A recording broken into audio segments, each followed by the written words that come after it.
ان دو کو چھوڑ کے جو بھی الہاد کی طرف جا رہا ہے یا ایتھیسٹ ہو رہا ہے یا اللہ سبحانہ و تعالیٰ کے بارے میں شکوک و شبہات کا حامل ہو رہا ہے، وہ احساسات اور جذبات کی وجہ سے ہو رہا ہے۔ سارے حقائق کو ایک طرف رکھ دیا، فقط اس دنیا کو دیکھیں۔ ہاں ٹھیک ہے، دنیا بنی ہوئی ہے، دنیا کے اندر خوشی بھی ہے، راحت بھی ہے، آرامش بھی ہے، زندگی بھی ہے، اس کا متضاد بھی ہے اسی ٹائم۔ تو ان دونوں کے ہونے کی تشریح کیا بنتی ہے؟ اگر ہم کہیں کہ اللہ نے یہ بنایا ہے تو پھر ہم مذہب والوں سے پوچھیں گے آپ تشریح بتاؤ، ایسی تشریح بتاؤ قابل قبول ہو۔ یہ روش غلط ہوگی، ہے وہ اندر سے اللہ کا منکر لیکن تشریح مذہب والوں کی طرح سے کرتا ہے۔ بسم اللہ الرحمن الرحیم۔ لہذا مسلمان ہی مشکوک ہو گیا کہ یار یہ دعا قبول بھی ہوتی ہے یا نہیں، کیا چیز ہے دعا، کیا چیز ہے۔ اچھا اسی طریقے سے اللہ تعالیٰ ہے تو یہ کیوں نہیں کر رہا؟ شبہات، یہ شبہات ناولوں میں اور ڈراموں میں بے تحاشا انہوں نے دکھائے ہیں، غرب کو تو جکڑا ہوا ہے۔ لیکن اسی اثنا میں انقلاب اسلامی ایران کی کامیابی ان کے گلے کی ہڈی بن گئی، کیونکہ انہوں نے تو دنیا کو متعارف کرایا تھا جہاں مذہب ہے وہاں سسٹم نہیں بن سکتا، وہاں پہ سسٹم نہیں چل سکتا، وہ عقب ماندہ ہیں، وہ ترقی نہیں کر سکتے، وہ ظلم و جور اور قتل و غارت میں چاہیں گے۔ اب یہاں پہ اب حکومت بن گئی تو مسائل ایران کے حل ہو رہے، ماضی سے بہت بہتر۔ نمبر 2 ترقی کر رہا ہے، کیونکہ انہوں نے سب سے زیادہ جو ابھی بھی شور مچایا ہوا ہے اور پچھلے 20-30 سالوں میں زیادہ شور مچایا تھا وہ یہی ہے کہ ریاست ترقی کر ہی نہیں سکتی اگر مذہبی حکومت آ جائے۔ ہمارے ہاں تو پاکستان میں عوام بھی ایمان اس بات پر لائی ہوئی ہے کہ مذہبی آ گئے تو پھر تو قتل و غارت ہی ہے، کیونکہ سپاہ صحابہ، لشکر جنگوی، دوسری طرف سے سپاہ محمد، چوتھی طرف سے ایسے ذاکرین جنہوں نے صرف اور صرف مقدسات کی توہین کر کے فرقہ وارانہ ایک دنیا آباد کرنی ہے، یہ مسائل انہوں نے کھڑے کیے ہوئے۔ اس لیے ہمارے تو ریاست میں ویسے ایمان لائے ہوئے ہیں کہ حل ہی سیکولرزم ہے۔ جیسے سیکولرزم شیعہ خود یونیورسٹی بناتے ہیں اور سیکولرزم کو لے کر آتے ہیں، اور تعجب کی بات ہے پاکستان میں مذہب کی اساس پر ابھی تک پاکستان کا کوئی حصہ اس سے جدا نہیں ہوا، لیکن سیکولر نیشنلزم کی اساس پر بنگلہ دیش ہاتھ سے گیا، اسی طرح کرگل کا آدھا حصہ ہاتھ سے چلا گیا۔ جتنے قتل ہوئے ہیں وہ ڈیموکریسی کے نام پر ہوئے ہیں، ڈیموکریسی حکومتوں میں ہوئی ہیں، ڈیموکریسی حکمران تھے، مذہب کی اساس پر تو نہیں ہوئے وہ۔ یعنی جو پاکستان نے سخت ترین زخم کھائے ہیں وہ سارے سیکولرزم اور ڈیموکریسی اور نیشنلزم کی اساس پر ہیں۔ ریلیجس بیس کے اوپر یہ مسائل یا یہ زخم نہیں پڑے، اگرچہ اٹھائے گئے، جیسے طالبان وہ بنائے گئے انہوں نے، لیکن کس سوچ پر بنائے گئے؟ مذہب کی سوچ میں نہیں بنائے گئے۔ جیسے حمید گل صاحب انہوں نے خود ہی بنائی، تو حمید گل صاحب واضح کہتے تھے کہ ہم تو اپنا مفاد امریکہ سے لینا چاہتے تھے، اور روس جو خطرہ ہمارے سر کے اوپر تھا کہ افغانستان کے بعد پاکستان پہ قبضہ، اس کو ہم دور کرنا چاہتے تھے۔ انہوں نے مسلمانوں کی مدد کے عنوان سے، مستضعفین کی مدد کے عنوان سے وہاں پہ شمولیت اختیار نہیں کی، سیاست اپنی چلی ہوتا۔ لہذا جتنے بھی مسائل طالبان یا مذہبی گروہ نظر آتے ہیں وہ پیچھے نیشنلزم یا سیکولرزم یا ڈیموکریسی غربی بنائے ہوئے نظاموں کے اثرات ہیں، نہ کہ مذہب کی صورت موجود ہے۔ لہذا ایران میں پھر جہاں قدم ایران نے رکھا اس ملک میں امن و امان ہے، قتل و غارت نہیں ہے، خوشحالی ہے، اجتماعیت ختم ہے، وہاں پہ عزت کا سفر وہ قوم طے کر رہی ہے۔ اب یہ غرب کے لوگوں میں، چونکہ پہلے یہ سوشل میڈیا نہیں تھا، اینڈرائڈ سسٹم نہیں تھا، آیا جب یہ سوشل میڈیا اینڈرائڈ سسٹم، اس نے حقائق کو آشکار کر دیا، ورنہ اسرائیل مظلوم تھا۔ لہذا ہم نے ملاحظہ کیا کہ یہ جو ہمارے پاس سازشی عناصر ہیں اس نے انسانوں کی ذہنیت کو جکڑا ہوا ہے۔ شہید مطہر رحمۃ اللہ علیہ کے بقول فرعون کے جو اس نے غلام بنائے تھے وہ چند افراد تھے، آج کے جو فرعون ہیں وہ کروڑوں اقوام کو انہوں نے جکڑا ہوا ہے، غلام بنایا ہے۔ اور یہی حقیقت ہے، آج کے دور میں پوری قوم کو خریدا جاتا ہے، قوم کے افراد کو غلام بنایا جاتا ہے، ذہنیت کو غلام بنا کے باہر بیٹھے ہوئے سارے کام خود کرا رہے ہوتے ہیں۔ اب یہ جب بات ہمارے پاس آ گئی، اب آئے مطالعات پہ۔ یہ میں نے اس لیے آپ کو تاریخ بیان کی کہ آپ کے سامنے پس منظر ہونا چاہیے کہ یہ جو شبہات اٹھے ہوئے ہیں یہ ترقی کا نتیجہ نہیں ہے، یہ انسان کی فکری بالیدگی کا نتیجہ نہیں ہے، یہ سازش کا نتیجہ ہے، اور سازش کی وجہ سے یہ غلط فہمیاں جان بوجھ کے ایجاد پوری دنیا میں کی جا رہی ہیں۔ حتیٰ ایران کے اندر جہاں جہاں یونیورسٹیز ہیں، سوائے چند یونیورسٹیز کے، وہ جو چند ہیں ان میں ویسے ہی غیر ملکی نہیں جا سکتا، جو عمومی بڑی جو کہتے ہیں کہ ایران کا تعارف یونیورسٹیز ہیں ان میں سیکولر پھیل رہا ہے۔ حتیٰ کہ بعض پاکستانی طلاب ہیں، انہوں نے خود اسی طریقے سے گفتگو کی اور بات چیت، لمبی بات چیت ہوئی، ان کا جو پروفیسر ہے اس نے پوری کلاس کو ملحد، پکا ملحد اور ایتھیسٹ کر دیا ہے، چونکہ یہ ادھر یونیورسٹی جانے سے پہلے ہم سے مربوط ہوا، اس لیے وہ سوال جواب ہم سے کرتا رہا۔ ورنہ وہ کہتے ہیں میں خود پریشان اور حیران تھا. لہٰذا اس کے پاس یعنی جواب نہیں تھے. اسی کے سوالوں کے ذریعے سے اس کو جوابات، اس سوال ہم نے بھی پھر ابھارے اور وہ اس نے سوچنا شروع کیا تو جواب ملتے گئے. کیونکہ اگر ڈائریکٹ ہم جواب دیں گے تو یہ جواب نہیں ہے، وہ خود اس اینگل پہ سوچے گا تو اسے جواب ملے گا. یہی آپ عزیزان سے بھی تقاضا ہے کہ آپ خود سوچیں گے تو جواب ملے گا. وائلہ بنا بنایا جواب مل جائے وہ آپ کو قانع نہیں کرے گا، کیونکہ بالآخر سوچ اور فکر کے آپ نے مراحل طے کرنے ہیں. جب بنا بنایا لقمہ دے دیا جائے تو اسے نہیں یہ پتہ لگا کہ لقمہ آمادہ کیسے ہوا تھا، وہ زحمت اسے نہیں معلوم، اور اس کا حل تب ہے کہ وہ ان تمام مراحل سے گزرے. اسی طرح آپ فکری مراحل سے گزریں گے تو ان شبہات کے صحیح جواب کو پا سکیں گے. وَإِلَّا کتابیں بھری بھی ہیں، ان جوابات سے، خالی جوابات سے کچھ نہیں ہوتا.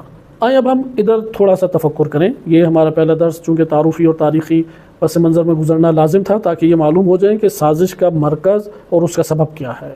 سبب کلیسا کا ظلم و ستم اور ان کا افراطی دائرے میں انحراف کا شکار ہونا ہے غربی سوسائٹی کا. پہلے افراطی طور پہ مذہبی وہ بنے تھے اور مادے کا انکار کیا، اور اب افراطی طور پہ مادے پر ایمان لائے ہیں اور غیر مادی جہان کا انکار کیا. ہر دو نے انہیں نقصان پہنچائے، لیکن ماضی میں ان کے پاس ٹکراؤ کے لیے کوئی بھی میدان میں کھڑا نہیں تھا. امام خمینی رحمۃ اللہ علیہ کی بدولت اللہ سبحانہ وتعالیٰ نے جو حکومت اسلامی کا قیام فرمایا، ابھی بھی اجرائے قوانین اسلامی نہیں ہوئے ہیں، اس مرحلے میں ہے، صرف حکومت قائم ہوئی. اس حکومت کو تباہ و برباد کرنے کے لیے کیا کیا انہوں نے کوششیں کر ڈالی اور ابھی بھی جاری ہیں. لہٰذا یہ ہے، یہ سازشی تفکر پھیلایا جا رہا ہے، اور بڑے انہوں نے جذبات کو ٹچ کرنے والے، کوئی عقلی نہیں ہے ان کے شبہات، جذباتی نوعیت کے، احساساتی نوعیت کے ہیں. لہٰذا آپ عوام الناس میں جو حلقہ جات یعنی اسٹوڈنٹس جو ہیں یونیورسٹیز میں پڑھنے والے جو فلسفہ ڈپارٹمنٹ سے تعلق نہیں رکھتے، جو بھی فلسفہ ڈپارٹمنٹ سے تعلق نہیں رکھتے یا غربی فلاسفہ کی کتابیں مطالعہ نہیں کرتے، ان دو کو چھوڑ کے جو بھی الہاد کی طرف جا رہا ہے یا ایتھیسٹ ہو رہا ہے یا اللہ سبحانہ وتعالیٰ کے بارے میں شکوک و شبہات کا حامل ہو رہا ہے، وہ احساسات اور جذبات کی وجہ سے ہو رہا ہے، عقل و فکر کی وجہ سے نہیں ہو رہا. بس اس کو پریشانی ہے کیوں یہ صومالیہ میں بھوک سے اتنے زیادہ افراد مر گئے، یمن میں یہ جو بچے ہیں کہ جن کی جلدیں ہڈیوں کے اندر دھنس گئیں، اس بے تابی کے ذریعے کیوں مرے، کیوں یہ فلسطینی سارے کے سارے اس طرح بے دردی سے شہید ہو رہے ہیں کہ اس ٹائم 40-50 ہزار ان کی کل تعداد آہستہ آہستہ پہنچنے والی ہے، کیوں اس طرح سے قتل و غارت ہو رہی ہے اور کوئی بھی انہیں تھامنے والا نہیں ہے. یعنی اس کی مثال ایسی ہے کہ ہمارے سامنے بچہ پڑا ہوا ہے ہمارا اور وہ پانی سے بلک رہا ہے، پانی بھی موجود ہے، لیکن میں اٹھ کے پانی نہیں دوں گا اور کہوں گا کہ اللہ نے پانی کیوں نہیں دیا. یعنی چاروں طرف فلسطین کے مسلمان ہیں، کوئی آگے بڑھ کر انہیں نجات نہیں دے رہا، پھر کہہ رہے کہ اللہ نے انہیں کیوں نہیں بچایا. یعنی خود خوراک اپنے منہ میں نہ ڈالیں، روٹی سامنے موجود ہے، کھانا موجود ہے، طاقت موجود ہے، لیکن نہیں میں نے خود نہیں کھانا. اور جب اب چکر آئے، پیٹ میں درد شروع ہو، نقاہت طاری ہو جائے، ضعف جو ہے وہ غالب آ جائے، اب کہ دیکھا اللہ نے مجھے غذا ہی نہیں دی، اللہ نے مجھے رزق نہیں دیا. ادھر سے وہ شیاطین آ کے اور شبہ ابھارے ہیں، دیکھو تمہیں بھی نہیں، ادھر بھی نہیں، دیکھو دیا تھا، وہ صومالیہ میں بھی نہیں دیا تھا، فلاں جگہ پہ بھی نہیں دیا تھا. اور وہ تصویریں جو ہیں وہ انہوں نے شائع کی ہوتی ہیں، اور وجہ کیا ہوتی ہے، وہ خود پانی نہیں اپنے بچے کو پلا رہا، تو لازمی تھا وہ تو پھر پانی سے نہیں دیں گے تو مر جائے گا نا. وہ اب مرنے کے لیے اس کے آمادہ ہے کہ ٹھیک ہے مر گیا تو یہ نعوذ باللہ اللہ کا قصور ہوگا. اچھا فلاں جو ہے وہ مریض ہو گیا اور مرض میں اس کے لیے جو ہیں وہ حکمران بیٹھے ہوئے ہیں، انہوں نے سارا کرپشن کر کے مال کھا لیا، ڈاکٹر جو ہیں وہ کرپٹ نکل رہے ہیں، ڈاکٹروں نے فلاں کر دیا، ہو کے دیکھا اللہ نے مجھے بچایا ہی نہیں.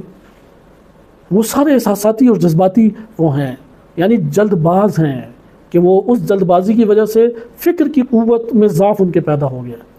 فکر کی قوت میں ضعف پیدا ہوا تو اب کائنات کے حقائق نہیں سمجھ سکتے. اس لیے یہ پہلا مقدمہ ہمیں طے کرنا تھا، ہم یہ مانیں کائنات کے اندر حقیقت ہے. ابھی ہم نہیں غیر مادی حقائق کی طرح نہیں، مادی حقیقت ہے اسے ہم مان لیں، ورنہ سائنس تو یہ باور کرا چکی ہے کہ بھائی مادی حقیقت بھی نہیں ہے. جیسا کہ سوفسطائی پہلے قائل تھے، ابن سینا کہتے ہیں کہ ایسے افراد کا پھر ایک ہی حال ہے، ان کو الٹا لٹکائیں اور نیچے آگ لگائیں، اور جب انہیں درد ہو تو کہیں دکھاؤ درد کہاں ہو رہی ہے، اگر دکھا دیتے تو مان جاؤں گا مجھے تو نہیں دکھائی دے رہی تمہیں درد ہو رہی ہے، یہ تو تم بس ایسے ہی منہ وغیرہ ایسے بنا رہے ہو، کیونکہ یہ دیکھو جلا رہی ہے، کیونکہ نہیں کس نے کہا آگ جلاتی ہے، یہ تو تم ویسے ہی کہہ رہے ہو آگ جلاتی ہے. اس کے علاوہ وہ نہیں سمجھنے والے جو اگر دنیا کی ان مادی حقائق کا بھی انکار کر دیں تو ان کا علاج وہ یہ جو 1000 سال پہلے ابن سینا نے دیا تھا کہ ان لوگوں کو نہیں سمجھایا جا سکتا، ان کو یا ڈنڈے مارے جائیں، پھر بولیں گے کہ درد ہو رہی ہے، اسے کہو یار یہ لکڑی کا ہے ڈنڈا اور یہ تمہارا جسم دیکھو مٹی کا ہے، دیکھو یہ میں مٹی پہ ڈنڈا ماروں، اس سے درد ہو رہی ہے؟ تو نہیں ہو رہی. تو تمہیں کیسے ہو رہی ہے درد؟ تمہیں بھی تو نہیں ہونی چاہیے، کیونکہ تم بھی تو انہی پودوں سے، وہی ڈارون تھیوری کے مطابق تم بھی انہی چیزوں سے بنے ہوئے ہو. اسی طریقے سے وہی بندر کی نسل سے ہے، تو بندر کی طرح اسے بھی 4 جوئیں کھلا دیں، کیونکہ یار یہ تو کڑوی ہے، کہ وہ تو بڑا میٹھے انداز میں کھا رہا ہوتا ہے، اسے دیکھ کے تو بقیہ بھی سوچ رہے ہوتے ہیں شاید بہت لذیذ چیز ہے. تو یہاں پہ اب وہ مادی کوئی حقائق کا انکار کرے تو اس کے ساتھ یہ رویہ اختیار کیا جا سکتا ہے. لہٰذا ہمیں یہ ماننا پڑے گا مادی حقائق ہیں، اس میں میرا خیال ہے کوئی انکار بھی نہیں کرے گا. نمبر 2، جب ہم نے یہ بات مان لی تو ادھر ہم ایک سوال چھوڑ رہے ہیں، اور اسی پر انشاءاللہ آج کا ہم آغاز کرتے ہیں اپنی گفتگو کا، اور اگلا درس اس سوال سے اب شروع کریں گے. یہ دنیا اس طرح سے کیوں بنی ہوئی ہے؟ یعنی اس کی تشریح آپ کے پاس کیا ہے؟ کیونکہ یہ تو پتہ لگ گیا دنیا کے اندر نعمت بمعنی لذت اور آرام وہ ہے، دنیا میں لذت اور آرام ہے، لیکن اس کے ساتھ ساتھ دنیا کے اندر درد بھی ہے، دنیا کے اندر تلخی بھی ہے، دنیا کے اندر غم بھی ہے. تینوں الگ چیزیں ہیں، کیونکہ درد جو ہے اس کی اپنی کیفیت ہے. کرواہٹ درد نہیں ہے، کڑوی ہے چیز، تلخ ہے. اور ایک غم ہے خوشی کے مقابلے میں. یہ چیزیں انسان کو ستاتی ہیں. نمبر 2، زندگی ہے دنیا میں، موت بھی ہے. اب یہ ہیں، کوئی کہ یہ نہیں ہے تو پھر ہمیں پیچھے سفر کرنا پڑے گا. اسے یہ کہیں گے اچھا نہیں ہے تو میں تھوڑی دیر کے لیے گردن آپ کی بدن سے جدا رکھ دوں، بعد میں جوڑ دوں گا میں. یہاں پہ وہ خود ہی بےتاب ہوگا. علامہ طباطبائی رحمۃ اللہ علیہ جیسے آغاز کتاب فلسفہ میں بیان فرماتے ہیں کہ اگر بکری کا بچہ بھیڑیے سے یا شیر سے بھاگ رہا ہے تو وہ وہم اور خیال کی وجہ سے نہیں بھاگ رہا، اسے اپنی جان کا خوف ہے. اگر بچہ دودھ کے لیے ماں کی طرف بڑھتا ہے تو وہ اس لیے نہیں ہے کہ یہ خیالی طور پہ سوچ رہا ہے کہ یہ ماں ہے اور اس سے مجھے دودھ ملے گا اور بھوک میری جائے گی. نہیں، سچی مچی اسے بھوک لگی ہوئی ہے، حقیقت ہے کہ اسے بھوک لگی ہے. تو اس حد تک تو ہمیں دنیا میں ماننا پڑے گا. اس طور پہ ہم دنیا کو دیکھیں، ٹھیک ہے ابھی ہم نے دین اور ماورائے مادہ سارے حقائق کو ایک طرف رکھ دیا، فقط اس دنیا کو دیکھیں. ہاں ٹھیک ہے، دنیا بنی ہوئی ہے، دنیا کے اندر خوشی بھی ہے، راحت بھی ہے، آرامش بھی ہے، زندگی بھی ہے، اس کا متضاد بھی ہے اسی ٹائم. تو ان دونوں کے ہونے کی تشریح کیا بنتی ہے؟ اگر ہم کہیں کہ اللہ نے یہ بنایا ہے تو پھر ہم مذہب والوں سے پوچھیں گے آپ تشریح بتاؤ، ایسی تشریح بتاؤ قابل قبول ہو. یہ روش غلط ہوگی. ہے وہ اندر سے اللہ کا منکر، لیکن تشریح مذہب والوں کی طرح سے کرتا ہے، یعنی یہ مان کے تشریح کر رہا ہے کہ اللہ ہے، نعوذ باللہ. یہ تو بالکل کامل روش غلط ہے، اور یہ والا مغالطہ بہت زیادہ پایا بھی جاتا ہے. یعنی یہ والا جو غلط روش ہے وہ عوام الناس میں جو ان شبہات کا شکار ہو رہے ہیں ان میں یہ والی پائی جاتی ہے روش.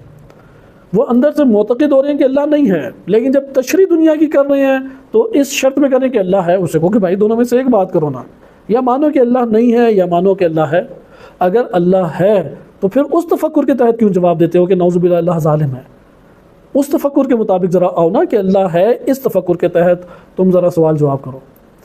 تو یہ ہمارے پاس دوسری بات آ جائے گی کہ آپ نے دونوں میں سے ایک طرف کو لیں.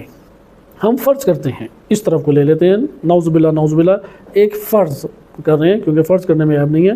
اللہ نہیں ہے، یہ کائنات خود بخود بنی، بگ بینگ کا نتیجہ ہے. اب آپ تشریح کریں، کیا تشریح کریں گے؟ کیوں ہے کائنات ایسی؟ یہ ہنسی خوشی، یہ لذت آرام، اور اس کے ساتھ ساتھ پھر موت، غم، دکھ، تلخی، کیا تشریح ہے؟ کیسے جوڑیں گے؟ آپ کے میٹر پہ بڑا ظالم ہے، بہت ہی یہ پست میٹر ہے. مادہ تو بہت ظالم ہے، یہ سارے سائنٹسٹ بڑے ہی ظالم ہیں. سارا کچھ پھر ڈاکٹروں کے اوپر ڈالیں، اس ڈاکٹر نے سارا میرا یہ کام خراب کیا ہے. پھر اسی طرح سے خوراک کا انکار کریں، کیونکہ یار تشریح معقول لے کے آئیں. اس لیے ابھی آپ ایتھیسٹ سے یا شبہ پیدا کرنے والے سے پوچھیں تم بتاؤ دنیا پھر کیا ہے؟ یہ کیوں دنیا میں دکھ ہے؟ دنیا میں غم کیوں ہے؟ وہ کہے کہ نعوذ باللہ یہ تو اللہ نے ایسے بنایا. اسے کہ وہ تو تم کہتے ہو ہے ہی نہیں، اس نے تو نہیں بنائی ہے. ایسے یہاں پہ ہم دونوں کی الگ الگ تشریح دیں گے. ہاں دوسری طرف کی میرے پاس تشریح نہیں ہے کہ کیا لے کے آئیں. میں عقلی طور پہ اپنی چند صورتیں پیش کروں، شاید یہ کہہ سکیں. ابھی تک نہیں مطالعہ میں نے کیا کہ کیا انہوں نے کتابوں میں لکھا ہے کہ وہ کیا دنیا کی تشریح کرتے ہیں کہ یہ غم کہاں سے آیا، دکھ کہاں سے آیا اور کیسے جائے گا. یہ دکھ کیسے جائے گا؟ ذرا یہ ایتھیسٹ اور ملحدین اور مادی جو مذہب رکھنے والے ہیں وہ ذرا اس کا جواب لے کے آئیں. ہاں ہم بعنوان دیندار جو قرآن اور روایات میں آیا ہے اور عقل و شعور بھی جو دلیل ہم پیش کریں گے اس سے یہ ثابت کرتی ہے، وہ پیش کرنے کے لیے آمادہ ہے. تو یہ ہمارے پاس بحث یہاں تک پہنچی. اس لیے اگلے ہمارے گفتگو کا ٹاپک ہی یہ ہوگا کہ مادہ پرست اور ملحد جو اللہ کے منکر ہیں وہ خوشی اور غمی، وہ آرام اور دکھ، اس کا اور غم کا کیا تشریح پیش کرتے ہیں، کیوں اس دنیا کے اندر ہے، دنیا اس طرح سے کیوں بنی ہوئی ہے، کیوں دنیا کے اندر اس قدر ظلم ہے، جرم ہے، قتل و غارت ہے، مصیبتیں کیوں ہیں ساری کی ساری، آپ جواب دو۔ اچھا مذہب کی طرف سے کیا جواب بنتا ہے، انشاءاللہ اگلے درس میں مذہب کی جانب سے آپ کو جواب دیا جائے گا۔ صلی اللہ علیہ سیدنا محمد وآلہ الطاہرین۔